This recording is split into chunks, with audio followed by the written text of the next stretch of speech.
प्यारे बच्चों, पिछली बार हमने जो है अष्टांग योग के बारे में चर्चा प्रारंभ की थी, जिसमें आरंभ के 5 अंगों के बारे में हम लोगों ने पढ़ा था कि आरंभ के जो 5 अंग हैं, यम, नियम, आसन, प्राणायाम और प्रत्याहार, ये योग के बहिरंग साधन हैं, क्योंकि इनके द्वारा हमारी जो बाह्य जो शुद्धि है, बाह्य जो हमारा शारीरिक जो पक्ष है, उसकी शुद्धि के लिए हम इन बहिरंग साधनों का प्रयोग करते हैं।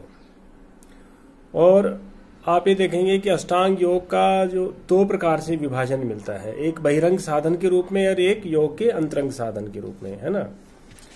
तो बहिरंग साधनों को हमने पिछली क्लास में किया, और आज हम जो उसके अंतरंग साधन हैं, जिसमें धारणा, ध्यान और समाधि, ये 3 उसके अंग हैं, उनके बारे में हम चर्चा करेंगे कि उनका जो है समाधि की प्राप्ति में उन तीनों की क्या भूमिका है तथा उनका योग में क्या स्थान है, किस प्रकार से उनकी महत्ता हम स्थापित कर सकते हैं। तो पहला है, जैसे छठा जो आएगा इसमें अष्टांग योग के क्रम के अनुसार छठा, वो है धारणा। धारणा है देशबंधी चित्तस्य धारणा, अर्थात अभिष्ट विषय पर चित्त को केंद्रित करना ही धारणा है। वह अभिष्ट विषय कोई स्थूल पदार्थ भी हो सकता है और शरीर भी हो सकता है, जैसे सूर्य या किसी देवता की प्रतिमा, और शरीर में अपनी नाभि या भौहों के मध्य का भाग। किसी विषय पर दृढ़तापूर्वक चित्त को एकाग्र करने की शक्ति ही योग की असली कुंजी है। सीधा सा है कि धारणा में हम किसी एक स्थान विशेष पर अपने ध्यान को एकाग्रचित करने का प्रयास करते हैं। जैसे आरंभ में हम योग साधना में प्रवृत्त होने के लिए हम अपने जो है किसी स्थूल भौतिक पदार्थ के ऊपर अपने ध्यान को लगाते हैं, या अपने भौहों के मध्य के भाग पर अपने ध्यान को एकाग्रचित करने का प्रयास करते हैं, और धीरे धीरे ये जो ध्यान की जो प्रक्रिया है, ये हमें ध्यान की अवस्था के लिए महारत दे देती है। तो ये धारणा है। और जो है 7वां आता है ध्यान। ध्यान है एकतानता ध्यानम, अर्थात बिना किसी रुकावट के, बिना किसी रोकथाम के किसी विषय पर लंबी अवधि तक अपने ध्यान को केंद्रित रखना। चित्त को इधर उधर भटकने से रोककर अभिष्ट विषय पर इसे अधिक समय तक जमाना ही ध्यान है। ध्यान द्वारा योगी विश्व का सुस्पष्ट ज्ञान प्राप्त करता है। योगी को सर्वप्रथम कुछ अंशों का ज्ञान होता है, कुछ पार्ट्स का, किंतु निरंतर ध्यान में संपूर्ण विश्व का चित्र उसकी दृष्टि पटल के सम्मुख उभर कर आता है। इसलिए वस्तु का स्पष्ट ज्ञान पाने के लिए ध्यान आवश्यक है। तो ध्यान क्या है? एकतानता ध्यानम, कि किसी एक विषय पर लंबी अवधि तक अपने चित्त को ध्यान केंद्रित रखना। और ये ध्यान की जो प्रक्रिया है, ये हमें समाधि की अवस्था के लिए आगे मार्ग प्रवृत्त करती है। जब तक योगी ध्यान में सिद्धस्थ प्राप्त नहीं करेगा, समाधि की स्थिति को प्राप्त करना उसके लिए असंभव होगा। किसी भी वस्तु का स्पष्ट ज्ञान प्राप्त करने के लिए ध्यान की प्रक्रिया बहुत ही महत्वपूर्ण होती है। अब हमारी जो अंतिम जो अंग है इसका अष्टांग योग का, वो है समाधि। समाधि क्या है? योग साधन की अंतिम सीढ़ी है। इस अवस्था में मन देह विषय में इतना लीन हो जाता है कि वह उसमें तन्मय हो जाता है और उसे अपना कुछ भी ज्ञान नहीं रहता।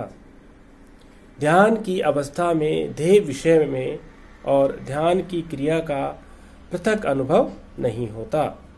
वह देह विषय में डूबकर अपने को खो बैठता है।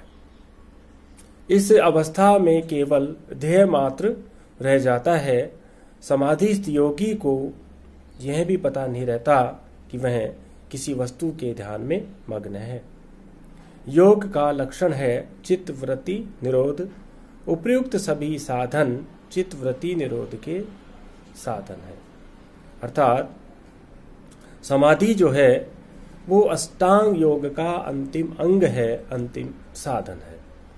समाधि की अवस्था में पहुंचने पर योगी की समस्त प्रकार की चित्तवृत्तियों का निरोध हो जाता है। उसके मन के समस्त विकारों का अंत हो जाता है। स्वच्छ और निर्मल उसका मन जो है एक जल की भांति पवित्र हो जाता है। सारे विकारों से वो दूर हो जाता है। ऐसी समाधि की अवस्था है। अर्थात इसमें योगी समाधिस्थ विषय में इतना लीन हो जाता है कि उसे अपना भी भान नहीं रहता। इसलिए समाधि को योग की अंतिम अवस्था के रूप में शामिल किया गया है, क्योंकि उपर्युक्त जो हमने 7 अवस्थाएं देखी, उन 7 अवस्थाओं में ऐसी तल्लीनता की अवस्था कोई भी नहीं है।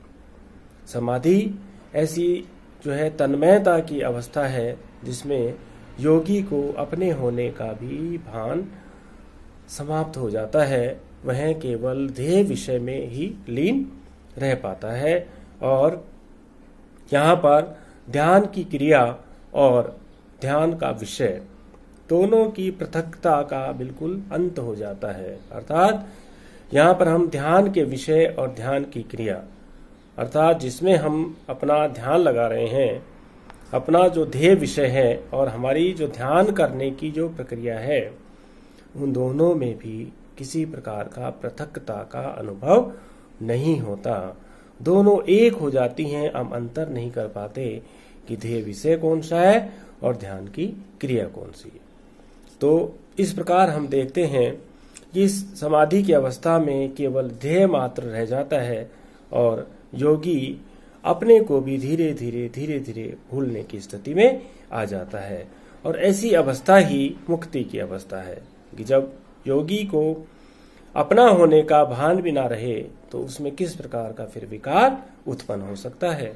अर्थात हम ईश्वर में अपना ध्यान लगाते हैं और ईश्वर में ही एकाकार हो जाते हैं, तो वह स्थिति अपने आप ही समाधि की अवस्था को प्राप्त कर लेती है और वहां पर हमारे समस्त विकारों का अंत हो जाता है और यही जो है वो मुक्ति की अवस्था है। ठीक है। अभी समाधि के भी जो है आरंभ में इसके 2 प्रकार माने गए हैं। 2 प्रकारों में पहली है संप्रज्ञात समाधि। इस संप्रज्ञात के फिर 4 प्रकार बताए गए हैं: सवितर्क, सविचार, स आनंद और अस्मितानुगत समाधि। बात आती है कि ये संप्रज्ञात समाधि क्या है। संप्रज्ञात समाधि समाधि की वो अवस्था है जहां पर योगी किसी भौतिक पदार्थ में अपना ध्यान एकाग्रचित्त करता है। अर्थात यहाँ पर ध्येय वस्तु और ध्येय विषय दोनों रहते हैं, है ना, कि योगी किसमें अपना ध्यान लगा रहा है वो विषय भी रहता है और उसके ध्यान लगाने की प्रक्रिया का भी ज्ञान रहता है। ठीक है। और असंप्रज्ञात समाधि, यह समाधि की वह अवस्था है जब योगी को अपना होने का भान भी मिट जाता है। कहने का मतलब यहाँ पर ये समाधि कितनी जो है योगी इतना लीन हो जाता है कि उसको अपना भी उसको ज्ञान नहीं रहता। अर्थात इसमें ध्यान का विषय भी लुप्त हो जाता है और स्वयं का भी उसे अपना कोई ज्ञान नहीं रह पाता। ऐसी तल्लीनता की जो अवस्था है उसको असंप्रज्ञात समाधि कहा गया है। क्योंकि संप्रज्ञात समाधि में हमारे ध्यान का कोई ना कोई विषय अवश्य रहता है, इसलिए संप्रज्ञात समाधि को सबीज समाधि भी कहते हैं। वहीं असंप्रज्ञात समाधि में ध्यान का विषय भी लुप्त हो जाता है, इसलिए उसे निर्बीज समाधि भी कहते हैं। तो ये दोनों समाधि जो है बड़ी महत्वपूर्ण है। इसमें असंप्रज्ञात समाधि में सीधा है कि आत्मा विशुद्ध चैतन्य रूप हो जाती है और आत्मा ध्यान का विषय भी यहाँ पर लुप्त हो जाता है। तो ये दोनों ही समाधि की अवस्थाएं बड़ी महत्वपूर्ण है।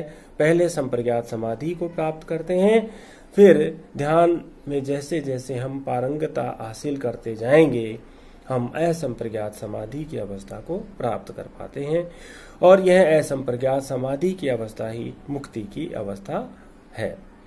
तो बच्चों, इस प्रकार से आप ध्यान से जो है इस अष्टांग योग के जो है इस टॉपिक को बड़े ध्यान से करें, क्योंकि बड़ा क्वेश्चन योग में सबसे जो है महत्वपूर्ण प्रश्न है।